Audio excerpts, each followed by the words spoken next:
Good evening and a warm welcome to all our viewers. We have come together to converse a very fantastic topic, touchless homes. Our sponsor for today's webinar is Vihan Modular Private Limited. Home automation is a luxury or a necessity in the current times. Will IoT, retrofitting for the homes be the new norm? Let us find out what our incredible panelists have to share with us. Our panel for this amazing session includes Mr. Devendra Singh, Principal Consultant, Faircon Uno, moderator for today's discussion. Architect Manish Dikshit, partner at Om Architects. Architect Kavita Talib, Associate Architect at STAPL. Mr. Mukesh Jetli, Director Projects at the Vadva Group. Architect Apurva Sharma, Associate Architect, Hafiz Contractor. I hope we have an informative session. Before we start the session, I now present to you Vihan Modular Private Limited, and then Mr. Devendra Singh will take the lead.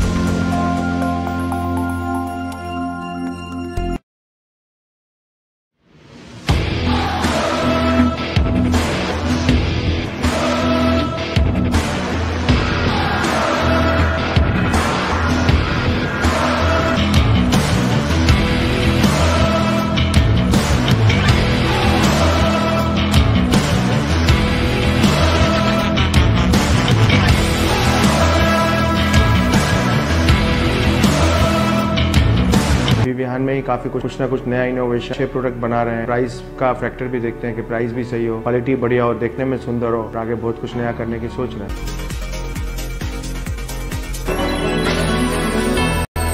Vihan, spread the light.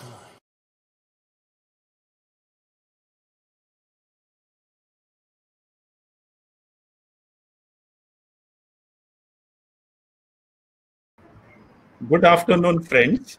Welcome to this IDEC webinar on subject of touchless homes. Home is sanctuary and last refuge for all. This webinar will attempt to help architects and consulting engineers to address the issues involved in making homes COVID-19 resistant. My name is Devendra Singh. I am lead consultant at Faircon Uno, who are MEP and lighting consultants for projects in India and outside India. Faircon Uno has successfully executed 250 plus projects all over India and internationally. I am assisted in the company by my son Harjot Singh, whose picture is there. The projects which you see at the bottom of the slide are representative. One is NISM, which is SEBI's educational campus, 87 acres at Mumbai. Then you have Anandam World City, 187-acre mixed-use world-class complex at Raipur. And of course, various multinational projects with Microsoft, Walmart, Amazon, ABB, etc.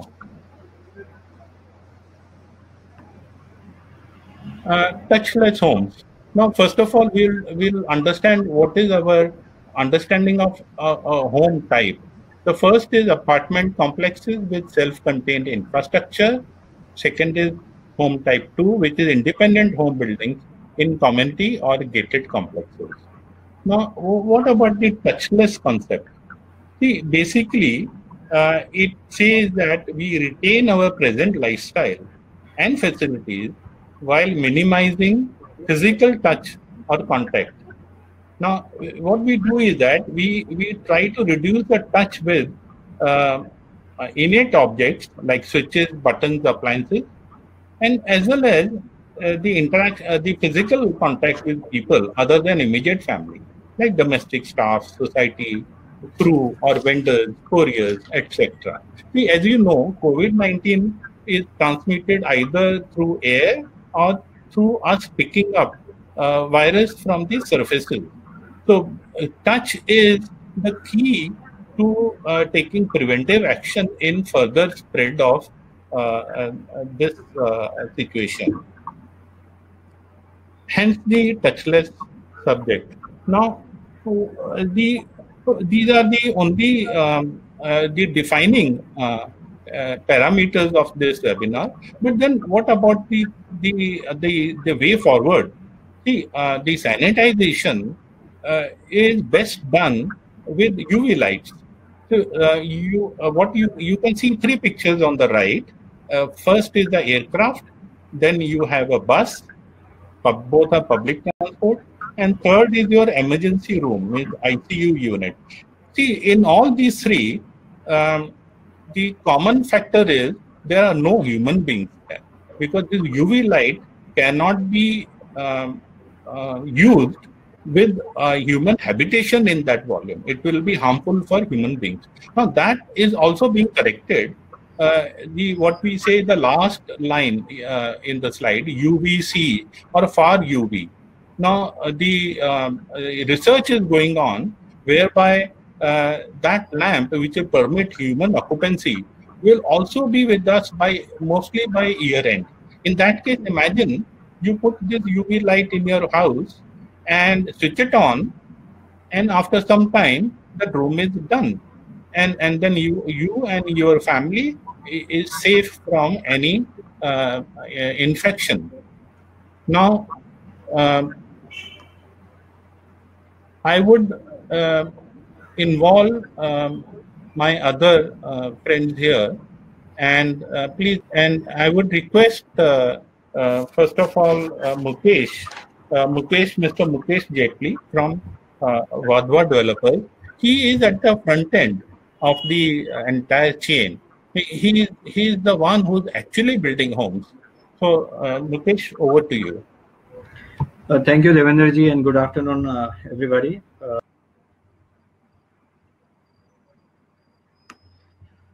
As Devendra ji briefly mentioned about, various type of typology of houses, I would elaborate on this. Like there are different asset class what can be built, and where people do have their presence is commercial and corporate buildings. In residential, it can be luxury premium buildings. Those could be standalone buildings. Affordable segments, which is going to be a big thing from now on. There are independent houses in tier 2, tier 3 cities. We don't have that luxury in urban space though. So row houses and bungalows, and gated communities like one I am doing at Panvel, which is about 500 acres development, and it's going to be a large township. Again, it will have standalone buildings with affordable segment and premium homes. So we will look into these different asset class as we go forward. And now with the COVID happening, and people are rethinking what to do and how to tackle this issue of having touchless homes, or as far as possible minimal touches are there, touch points are there in a home, so that the spread is limited, or it doesn't allows more spreading of the infection. So retrofitting will be another big thing. Retrofittings can be done for existing homes. We can introduce IoT-based systems, automation of services, which allows less and less touch points to operate. Public buildings can be fitted with touchless fixtures, especially in washrooms and all.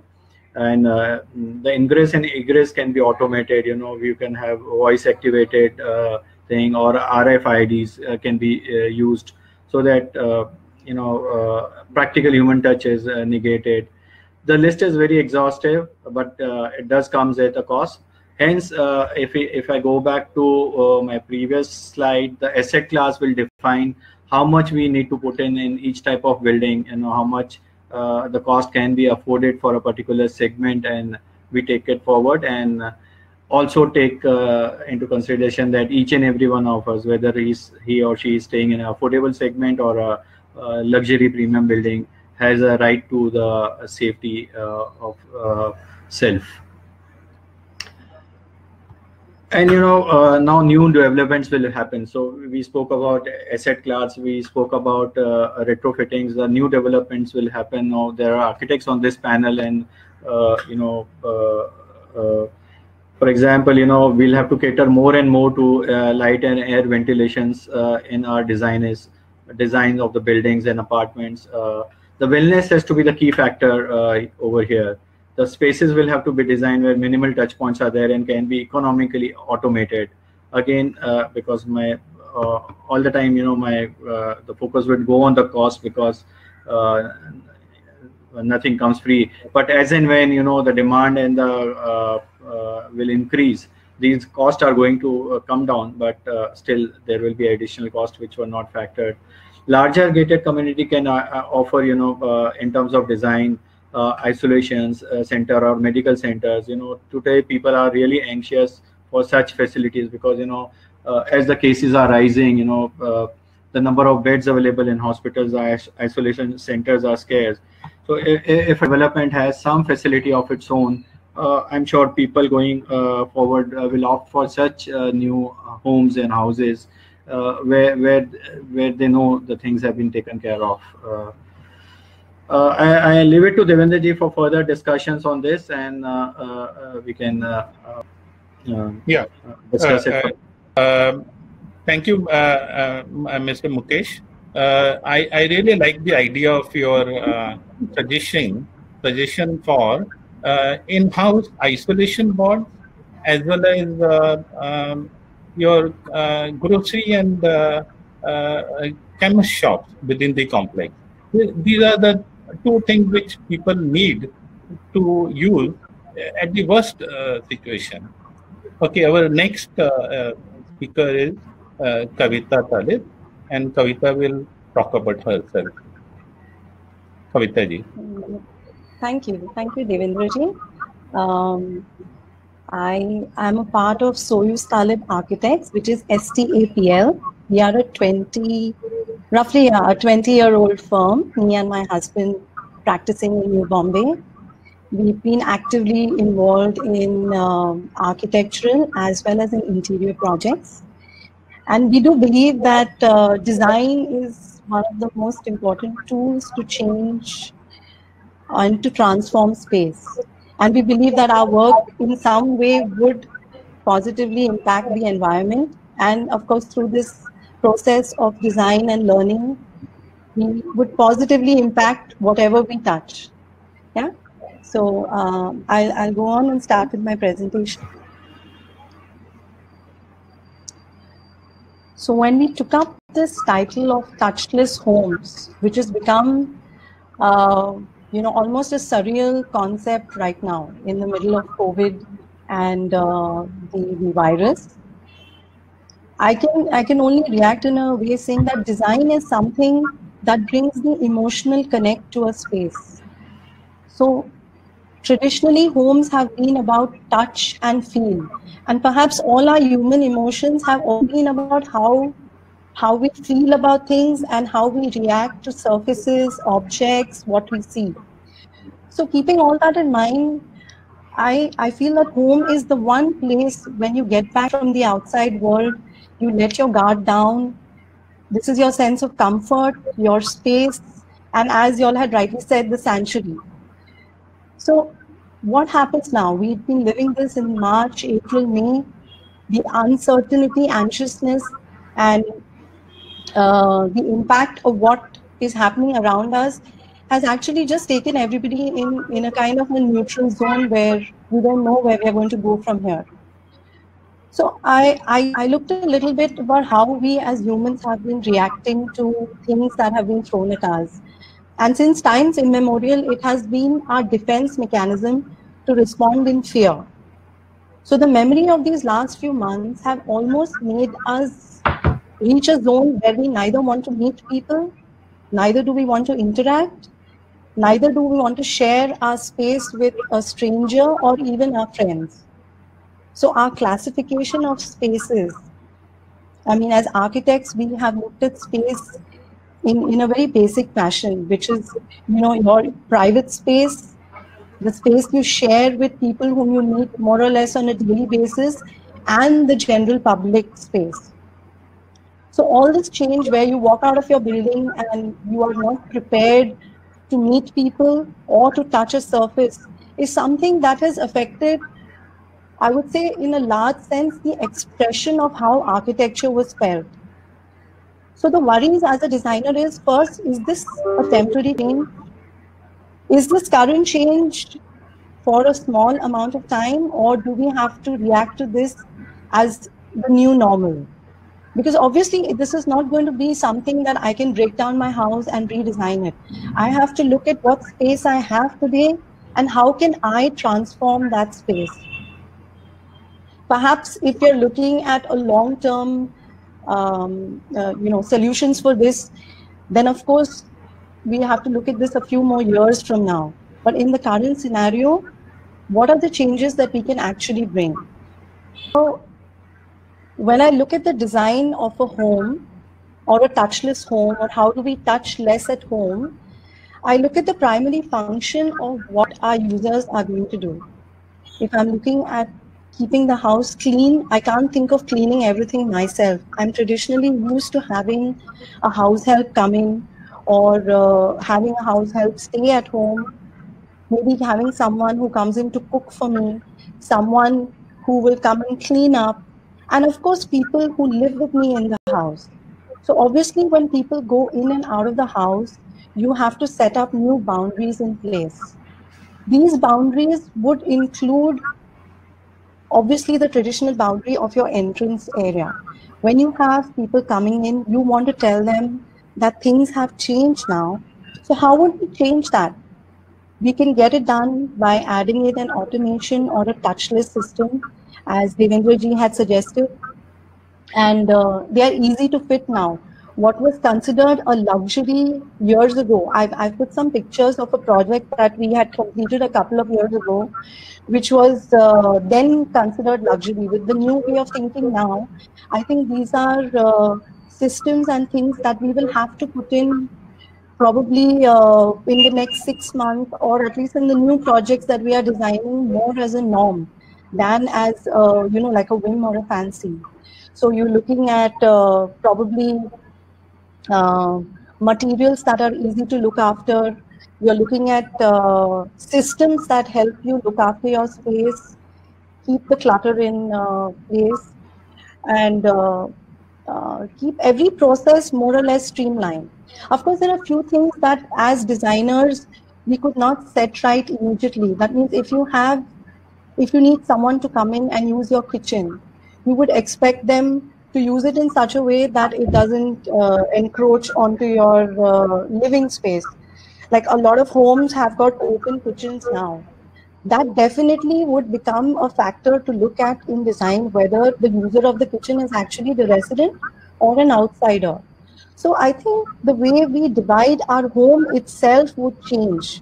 So if I was designing a house today, I would probably need to create a semi-public zone in the house itself, a semi-private zone in the house, and then a private zone in the house. Being able to keep sterilized conditions in most parts of the house and restricting the intensive cleaning to just a smaller place. Also the fact that interacting in public for your health facilities, for your recreation, for your daily dose of light and ventilation is going to get reduced. These kind of factors would have to become mandatory in your design. I think we've lived in Bombay for so long that we've got used to cubicles and smaller homes, and probably over the last 2 months we've realized what is the value of a good window, or the right light coming in from the eastern side, or having the evening breeze coming in into your balcony. And things that if I had to do this kind of function in the house, it should have had this space or this requirement. So the home could become like a functional unit which had to perform, and the user or the owner would have to set the new guidelines of performance, because it's something that he has to work within his house. So homes would have to double up as a lot of other places, with work from home also becoming a norm in a lot of multinational companies. The house would have to create a zone where you could also work from there. So these thinkings, this kind of thought process has to go into the planning of homes. Also, in terms of materials, we would have to look at materials which are more maybe bacteria free or easy to look after, and easy to clean, get rid of all the frills and fancies, and restrict our usage to, you know, clear lines of minimalism and functionalism, and see how we can work in tandem with nature. So I had put these reminders down on the slide, especially to say that, you know, we need to work in cohesion with the light, with windows, with nature, with water, with energy. Rather than always thinking we can control them, we need to see how we can reduce our footprint using all these elements in the that are naturally available to us. I also think that there are a lot of lessons that we've learned in the last 2 months. And if we look at what we think is a sign from what's happening around us, I think the human being has overstepped a lot of the boundaries that were created by using the natural resources. And it's probably a time where we need to make our footprints a little less visible on Earth. So our building activity, which has been largely responsible for creating a high carbon footprint, is something that should make us more environment friendly and a little less visible on the Earth's surface. And I could just go on, actually. This is such an emotional topic, as well as a topic which is going to probably change the way we look at space now. But I just want to leave you with this thought that, you know, how do we work towards being less visible and being more of a positive influence on the planet. That's it. Thank you. Thank you, Kavita ji. I really like the header in your slide. Attempting to touch less at home. We cannot avoid touching objects or even appliances, but we can always strive to touch less and pick up less opportunities to get infected. Our next speaker is architect Manish Dixit, and he is going to take it further. Manish ji, with you. Hi, thank you very much, Devendra ji. Thank you all for having me here, and thank you especially to IDAC. My name is Manish Dixit, and I am a founding partner of Om Architects, Mumbai.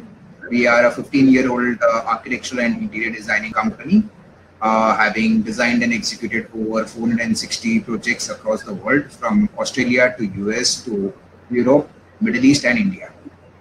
I'm going to start my slide right now, and my slide is going to be very quick and fast. So it's just a thought-provoking slide, 3 slide, which I was told to make. So I would really appreciate people commenting on the slide later on, because I want this to be more of a more of an interactive session that we are expecting to have.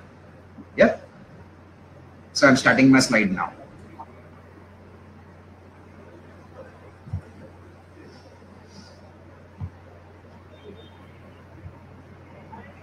Yeah, so the first slide I'm trying to express and talk about how we are expecting this COVID, the way it is going to change the way we are going to live, and the way we are going to adapt to different technologies which are there around. Existing, yes, we all know how a voice command is changing the way we are looking at automation in your office spaces, in your home, probably in your public spaces as well. But also we need to understand that these are also, they come with a lot of price around with that. So I had a couple of times this discussion in terms of automation, whether is it a boom or is it going to be a problem for us in future. Yes, it is going to be complicated in terms of what my earlier speakers also spoke about it. Existing house, how do we make them use technology which is going to make everything touchless? We don't know, very frankly. By the time we are going to finish or probably come out of this COVID, touch wood, hopefully it should happen soon. I don't know whether we are going to have people even change the way they live after that, and after we find a solution for this COVID. So this is what I'm trying to express about touchless love. We have always loved and we have always touched people. We have touched and felt everything around us. How are we expecting humans to stop doing that? Even now with this 2 months of staying at home, I think all of us, we are missing something is a touch. So, how much are we going to avoid that?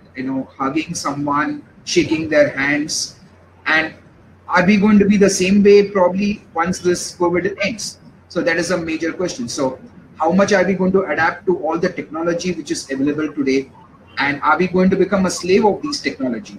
So at times when it comes to a discussion about automation, home automation, office automation, I have seen situations in India that a lot of our clients, they want to use automation, not because they like automation, but because they want it to be a statement, a style statement.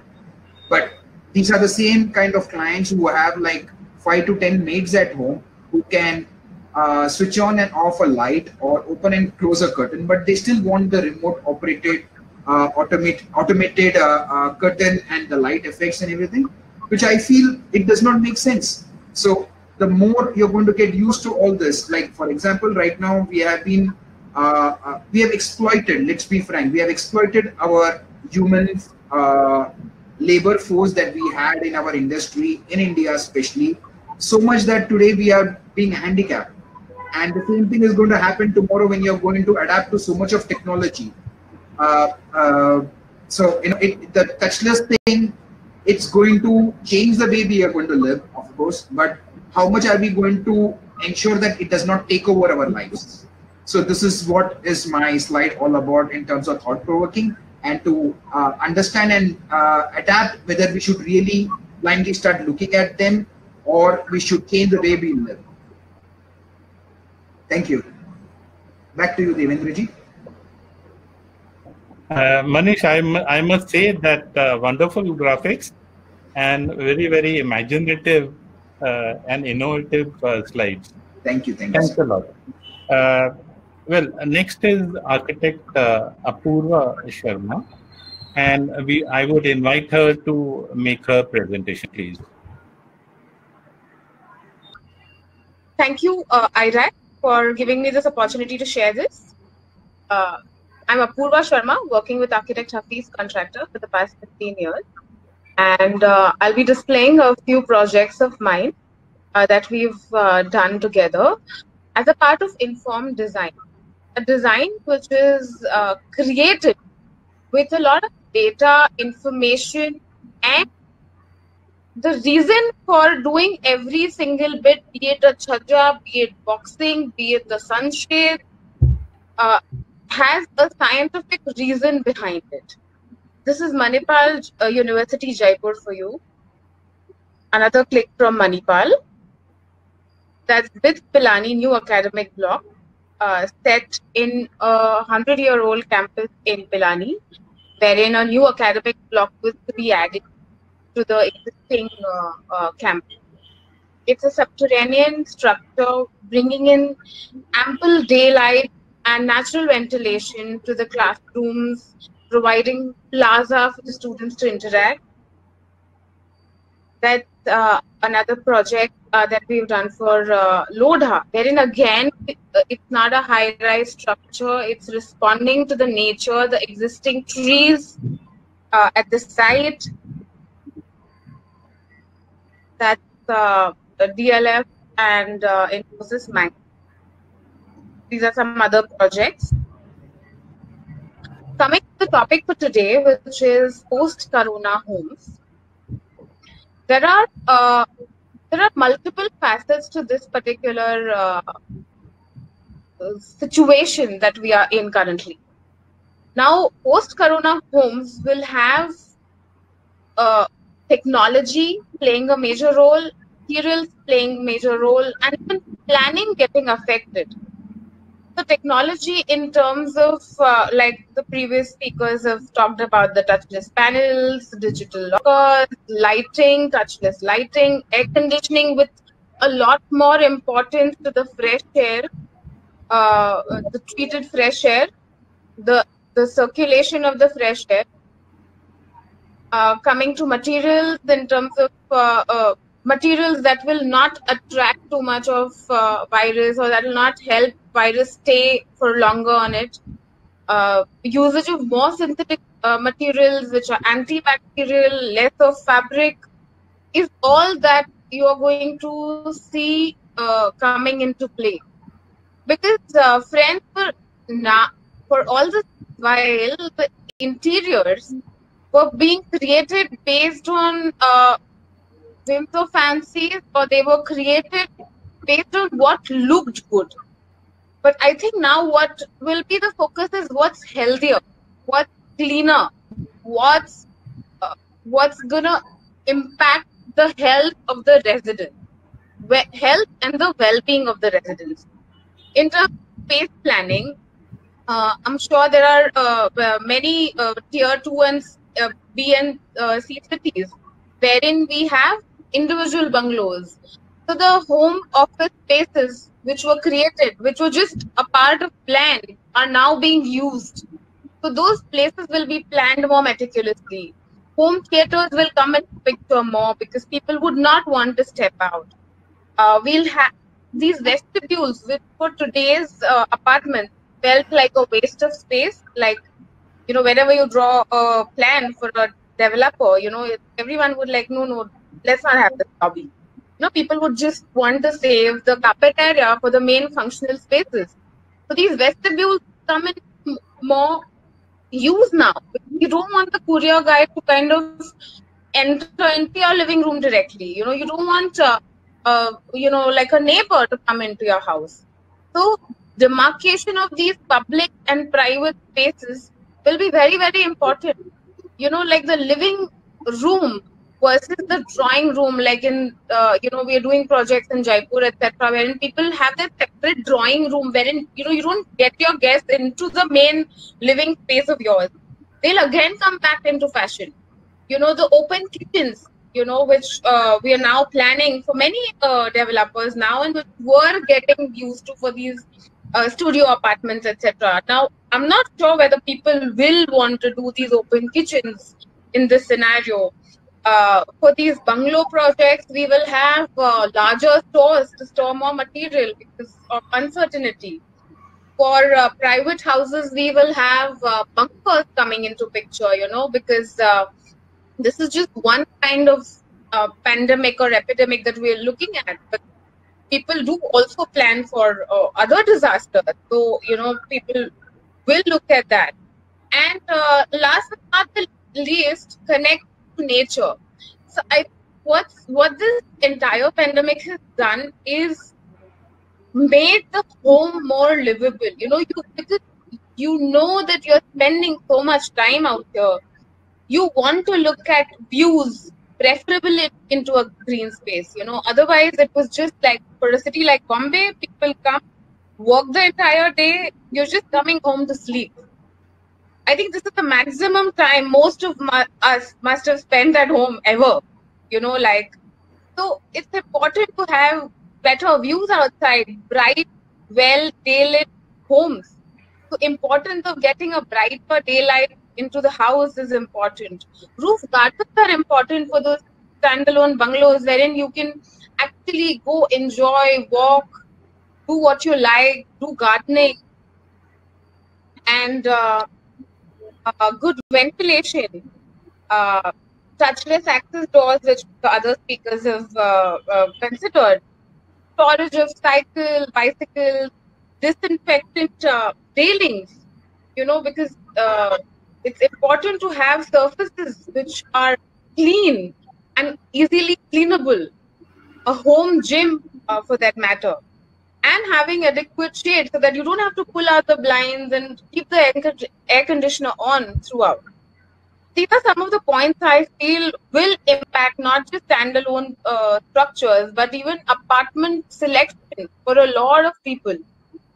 in big or small cities. Thank you. Good. Apurva, thanks a lot. Wonderful ideas, especially the idea of reintroducing vegetables. Very practical and easy to disinfect later on a smaller volume rather than the whole house. Now, we will have a quick session on interactive panel discussion. Mukeshji, directly addressed to you. See, vegetable. Now, additional cost because of the space. Technology, additional cost. Where all this money is going to come for the developer? See, as Apurva rightly mentioned, it's the builder looks at the FSI and how much he can sell it. So, once we design a home, let's start in Mumbai, for example. There is not a luxury of having a private home or a bungalow kind of thing, but in apartments, as she mentioned, we'll have to create this vestibule kind of thing. There can be a smaller area right in the front of your main doors, which can act like a barrier to the inside space. Now, this kind of the money is there. See, the apartment is built as it is. You're creating this notional space which is there, and we'll have to educate the buyers. What we are trying to sell in terms of space. Now, today it is clearly defined that okay, there is a kitchen, there is there are bedrooms, there are washrooms, and so on and so forth. But we'll have to say, people sell puja spaces. There is a puja room, and they say market it because there is a certain set of people who want a puja room. So this is not a cost thing, but this is how we use the space. We as a developer, we as a seller to the customers will have to educate them. When we market our product, we'll have to we'll have to market with certain kind of background to it, and I'm sure people will accept it, and people won't feel that they are paying more because they are paying for the same space, but it has been created in such a way that it takes care of their safety.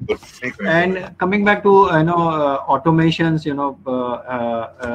it's a very wide open thing. You can have two things on being automated from 20 things to be automated. It's a choice which a user can take. Well, what can be done is, at least as a developer, we can provide the provision which is scalable and give a few as a start to live with, and then people can scale it up to whatever extent they want. So I guess jaan hai to jahan hai, and a little expenditure, a little expense, people won't mind, and it's not coming out extra. As I said, it is reusing your money or reusing your space or asset in a different way now.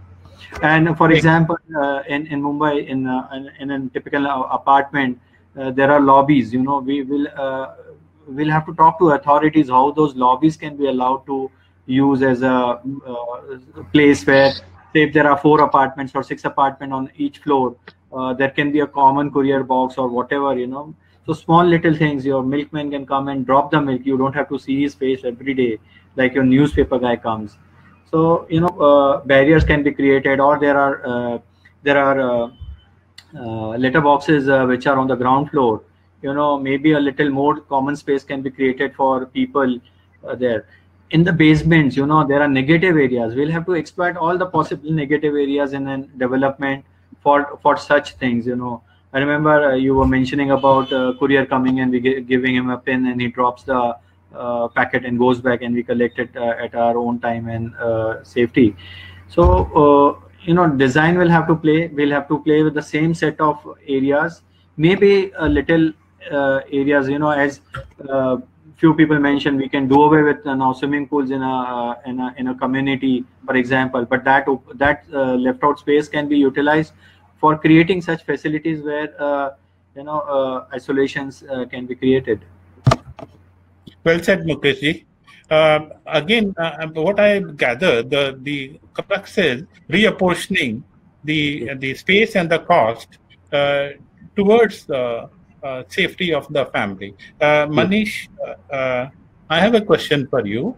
as another measure for reducing the cost, would you advocate using, in the technology part, would you advocate using resources which are based within the country to reduce the cost and also to provide greater depth of service in the interior? See, very frankly, I have been a proactive voice in different forums right now. After the COVID and even before the COVID also, I have been against using products from specific countries and trying to see inward as much as possible.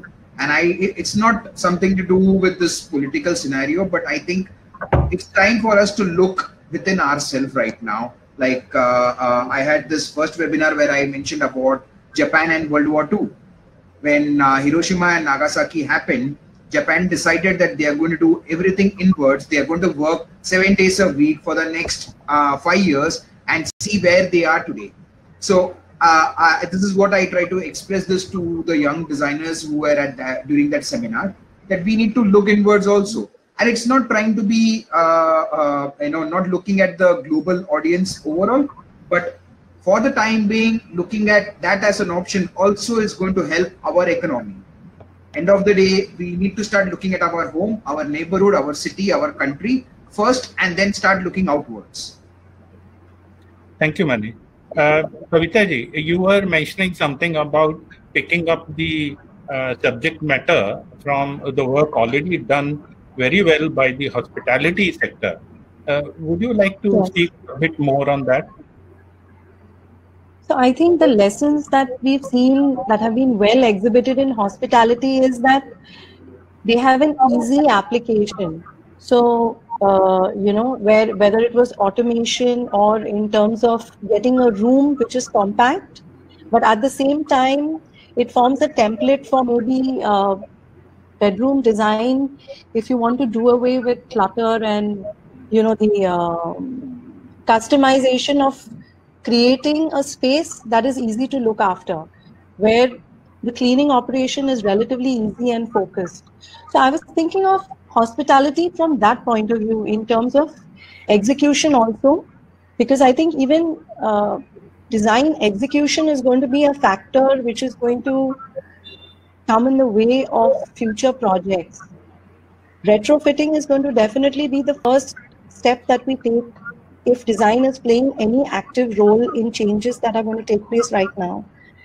And I mean, that from the hospitality, I would only say that. Now, for instance, what do we do in gated communities where there are large gardens and clubhouses and gymnasiums lying unused and vacant, and people stuck in homes which actually don't support all these other functions? So I think from the hospitality front, which you asked me about, I was looking at it in terms of the technology that has been integrated in a seamless fashion and in a relatively medium cost. I understand. All of us, we forget one thing, that technology segment, because see, this touchless subject matter is essentially in two verticals. One is technology, other is your space planning.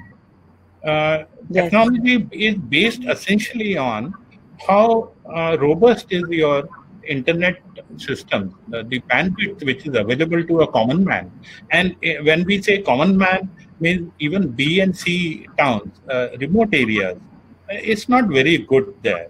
Even in metros, we always hear that people drop out on internet and the whole system collapses. See, ultimately, if there is no internet, there is no technology. So we'll have to bring it to the notice of the authorities to create more robust systems. Mukesh, you are at the front end. You are the actual creator of whatever we are trying to plan and improve upon. You are creating homes. Where do you think, you have already spoken a lot about it, but if you have to say it in few sentences, what our future home will look like, considering the new hazards which we are facing because of the viral infection? Yes, they can hear it.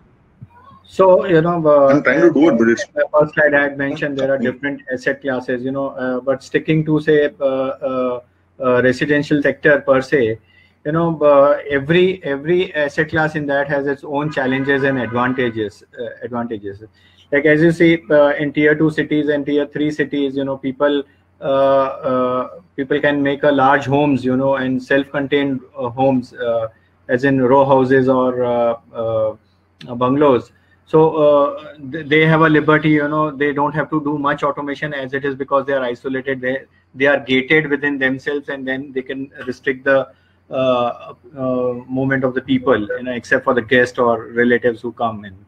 But if we stick to the standalone buildings or the townships or smaller developments of 10-15 acres, you know, large number of common spaces will have to be created for this thing. So people wouldn't want to sacrifice their space in the apartment per se, but you know, if you provide them the facilities, as I said, you know, earlier, in the negative areas of the development, can be done. And you know, it is about time, I guess, we'll have to approach the authorities also, that certain so-called FSI free areas should be given, wherein we as a developer don't feel the pinch of losing out on FSI, but creating amenities or facilities which will definitely be at a cost, because there will be a construction cost involved and the equipment cost involved. But as I said, you know, if it is marketed well, if it is people are educated well on what they are getting,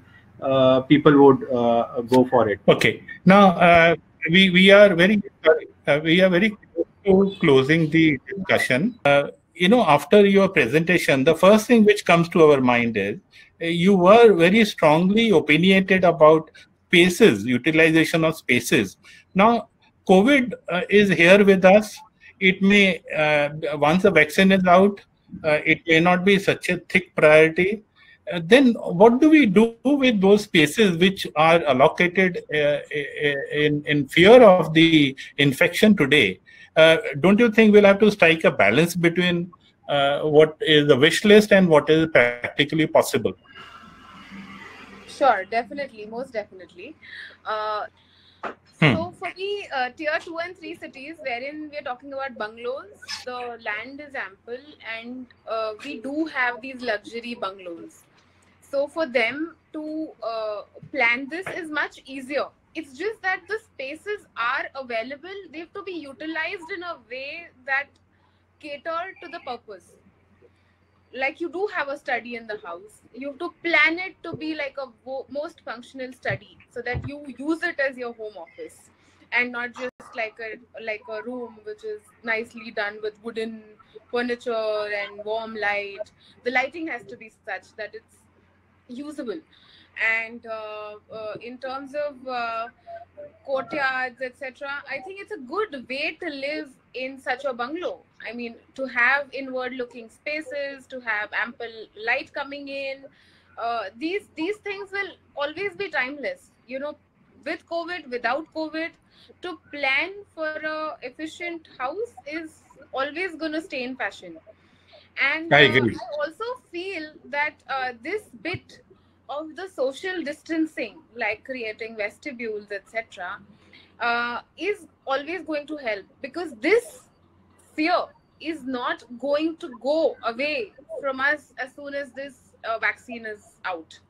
The I agree. Fear, it's so much got into our DNA that you have to sanitize your hands every few minutes. You know, the minute you go out, you go down, whether you use the elevator, you don't use the elevator, you're going to sanitize your hands. So it's come so much into our DNA that this bit of that extra social distancing will continue to happen, like those courier rooms or those isolation areas. I think it's going to continue. I don't think that these iterations that we made to our house. Yeah, Apurva, we are people with paradoxes. First, we say namaste, and then we hug the person, you know. So one of the two will have to be followed in future. Also, coming to Mukesh wants to say something. Tell me, Mukesh. So to your question, what happened to these spaces which we designed for isolations or for facilities related to COVID? For example, I was saying today in a development, we make a mini theater of 16, 20 seaters. Those will go away, and that space can be utilized for such facilities. Now, if we feel at some point of time those facilities are not required, those spaces can be replaced by other spaces of other use which the community can use there. So Very be rest assured, not a single square inch is going to go waste. I can trust you. I can trust you to do that. One parting shot for everyone. Okay, Apurva, one sentence for you now. We are winding down the discussion. What one sentence each, please? Or 1 point each? What would you like to add to whatever we have spoken? Apurva. Yeah, so to the last point, I would like to add that we as Indians are blessed to utilize everything that we are given. So whatever structures or whatever planning modification that we make is going to still sustain. We will make further use of it, whatever be the scenario. So I would not worry for if we plan something for COVID and what happens when it's all fine. So we will use the place in a different fashion, like Mukesh just said.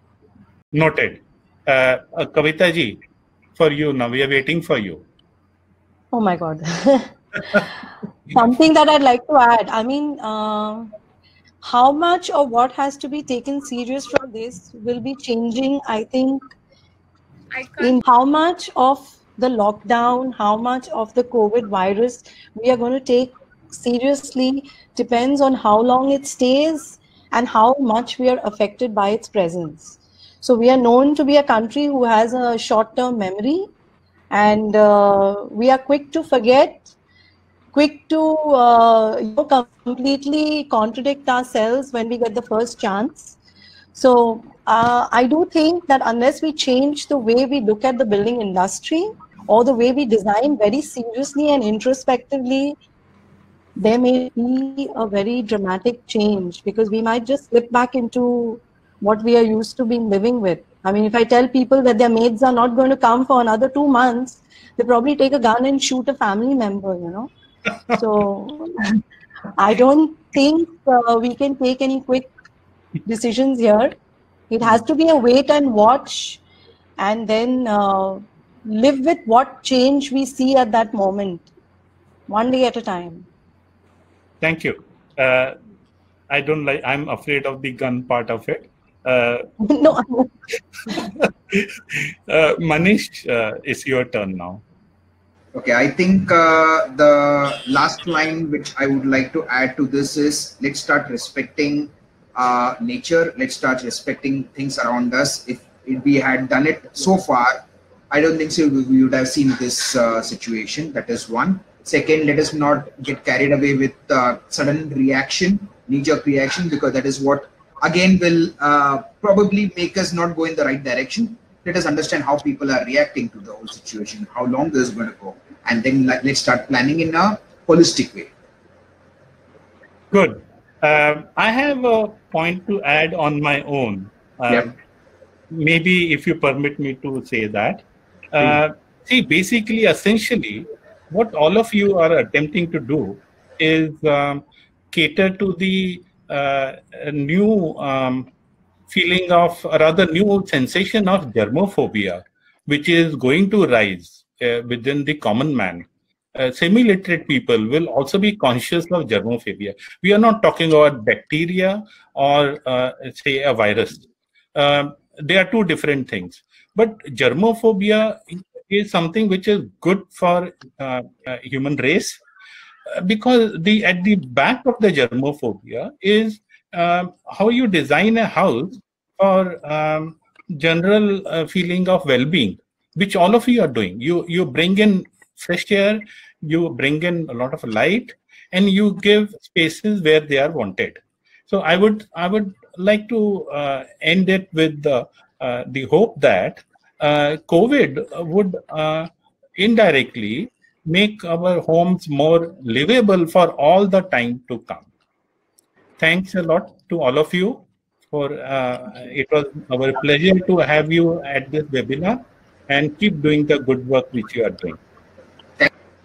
Yeah, I'm happy to note that a lot of questions have already been posted, and we would like to take them up one by one with the specialists who are with us.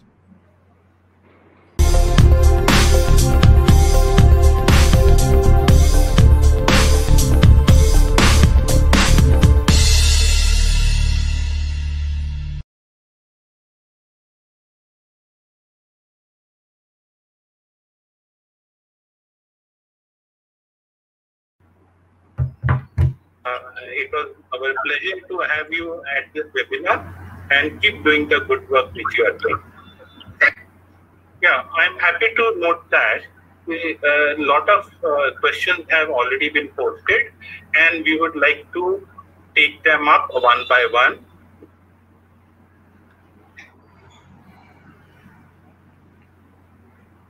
IDAC is a knowledge sharing platform, and we have launched Ask IDAC, an interactive networking forum for the build professionals of the construction industry. We have got a lot of questions, interesting questions, I must say, from the audience. But however, due to time constraints, our panelists will be able to answer only a few. But we will make sure your questions don't go unanswered. All the pending questions will be answered by our industry stalwarts. After this session, you can log on to www.askidac.com. So don't forget to sign up after this question and answer round. Over to you, Mr. Devendra Singh. You can take up the questions which we've got from the audience. Thank you. You see, at the core of touchless home, there are basically two things: good hygiene leading to a healthy lifestyle, as said in our scriptures also, and technology. I mean, basically, technology which permits us to operate our systems without touching anything, like voice commands, touchless screens, facial recognition feature. UVC lights for disinfection is a new addition. It may come into common man's house very soon. Also, work from home adds another layer to touchless home playbook. So these are the attributes which we will be forced to handle for touchless home. Now, regarding the questions, the first question is obviously addressed to myself by Mr. Gubi Balaji of Reliance. What it says is that how can we operate lifts without touching any buttons? This is the first element which you encounter when you enter a building. You see, these apps are already available with all elevator manufacturers. One of them actually calls it Lift Boy. And what it does is, when you enter the lift lobby, it picks up your cell, mobile, Wi-Fi, or Bluetooth, and it addresses you to the elevator which you should take.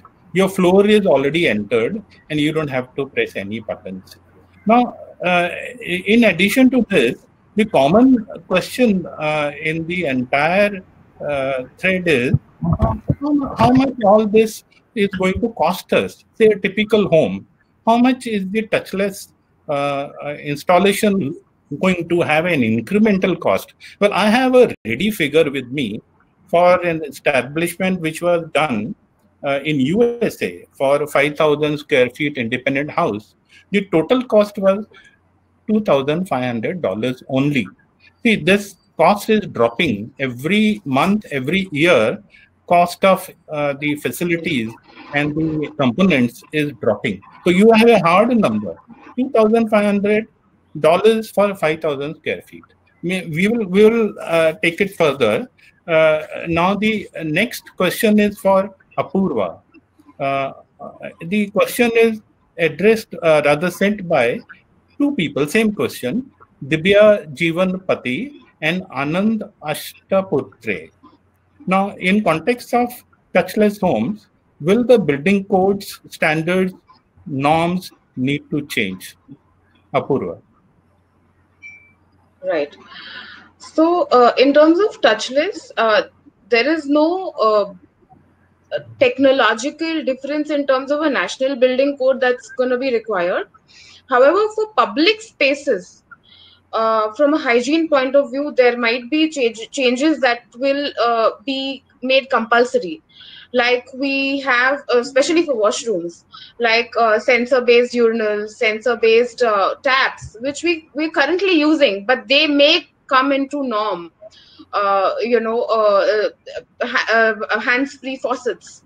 Those kind of stuff, I believe, will become a norm for public buildings. Like even railings that we use, in a public building for the physically challenged access. Those kind of things will become more, they may come into practice.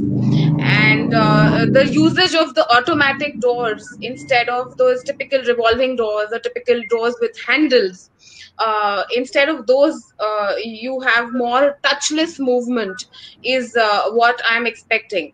But with regards to residential, I do not think that there will be any change in the codes. There is also a change in the air conditioning requirement, the fresh air, the treated air requirement that I'm anticipating for the offices again. Also, we should look at, the authorities should look at breakout spaces for the offices, which kind of help people to come out, connect with nature, and again add to the whole wellness and immunity bit. It doesn't directly relate to the corona bit, but I think that's something which should, which Singapore is following very well. They have these laws for having greens for multiple office levels, etc. Great. So yeah. Thank you. Kavita ji, you have a question. It is from Garima Saxena. A sense is, how do you feel that touchless concept should go beyond lights and air conditioning, etc., onto appliances and safety systems? I think the whole concept of touchless, how far it has to be taken, is going to be still a personal choice, because I doubt that we can make touchless as a mandatory requirement. Yes, for public spaces, like Apurva said, it might become mandatory to have it installed, because the factor of safety for a large number of people is taken into account. But when it's your home, when it's your house, that is something, that policing, I think you will have to do on your own. So from the COVID point of view, how feasible will it be will of course depend on the cost and how practical it is. Like, there will be people who will be content to live with whatever fear of COVID is there and still say, no, but I can't put a system like this in place. I will just keep cleaning the house, and prioritize this as a high priority and say that, no, we've got 4 people coming in, we're a family of 20, we've got a 3-story house and 6 bedrooms and a kitchen which is used by a lot of help. So they would find it mandatory probably and easy to put it in. So I think that categorization of which service fits, one size is not going to fit all for sure. And figuring out what works for you and how necessary it is going to be some soul searching and introspecting that we will have to do over the next few months. There are no answers right now, This is just contemplations. Yes. I hope that answers Garima's question. Yes. And there is a small rejoinder from Adarsh. Is it possible for a small home to have a touchless? Yes, Adarsh, I'm sure it's possible for a small home. I mean, the smaller the home, probably the easier to get it, touchless. But again, what is the exact use? It has to be customized. It can't be one formula for everyone. It would have to look at the space and then thoughtfully get the systems to work for you. But yes, definitely, small home is probably more fun and more easier to accomplish. I agree. Basically, what you're saying is that smaller home needs some customization. standard solutions will not fit. Thank you. Yes. Mukesh, you have a number of questions. So I will go to the first one from again Mr. Gubi Balaji from Reliance. How do you convert a regular home to touchless home, and how much it will cost? So it's very simple. How do you convert a non-AC home to a AC room, or how you upgrade your any other gadgets? So as I spoke about, a retrofit. So in some years back, none of the homes were kind of IT enabled. They didn't have Wi-Fi. They didn't have cable TV. So we should not get stressed out about how the homes will be converted into touchless homes. It's all internet-based, IoT-based, and there are service providers who will do it for you. And that's what a retrofit is called, And as you mentioned rightly, today if you go and buy a handset which is newly launched, and 3 months down the line, its cost goes down drastically. So are these all products now available at a very reasonable cost, and refitting them is not much of a big issue. Good. The next question again for you is from Mr. Munawar Sharifi. He has suggested that municipal corporation should permit free FSI area for, say, a medical recovery facility in each building. What do you suggest about that? So, this Apurva and myself, mentioned some time back also, there are amenity spaces which are provided for, and what you want to use it for can be decided. Some time back, the fad was to provide a small mini theater, 20-21 seater. Now, whether you would want to use that mini theater or get it converted into some other facility if you want. Now, even if BMC allows us some free FSI, there is a construction cost which will add back to the entire project cost. So, a call has to be taken. People are contemplating whether because of social distancing, they want to have a mini theater because everybody can watch movies on their own home theaters if they want. Whether they really want to have a gymnasium also, because if there are larger home, people can have their own personal gym, or maybe have a smaller gym where people go on a staggered timing.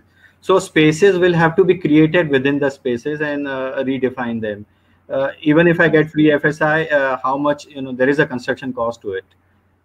So everything is scalable, everything is doable. And again, as I said, depending upon the asset class, we'll have to define how it goes.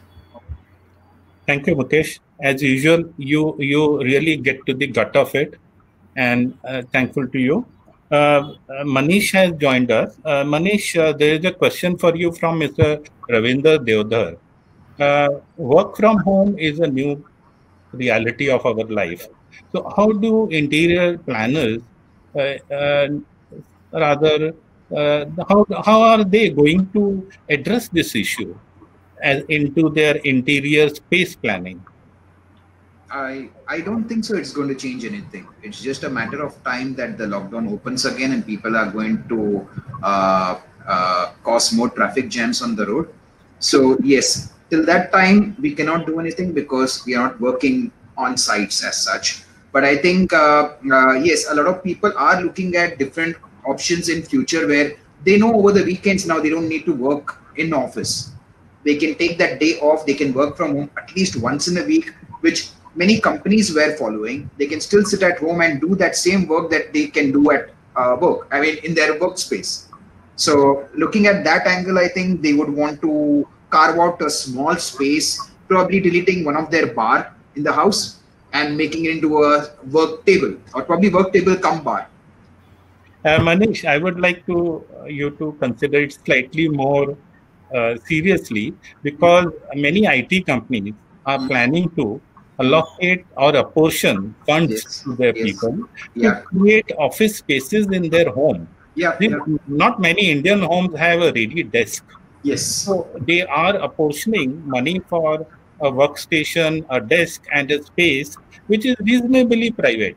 So I have a feeling that all interior designers are going to have a lot of retrofit kind of requirements coming from this. Yeah, Mukesh, you were saying something. So, as you're mentioning about, the IT companies are apportioning funds for this kind of changes. Now, this kind of space will be coming from the same space where the person is living. But going forward in new development, we'll have to cater for this some small little corner for work from home scenario.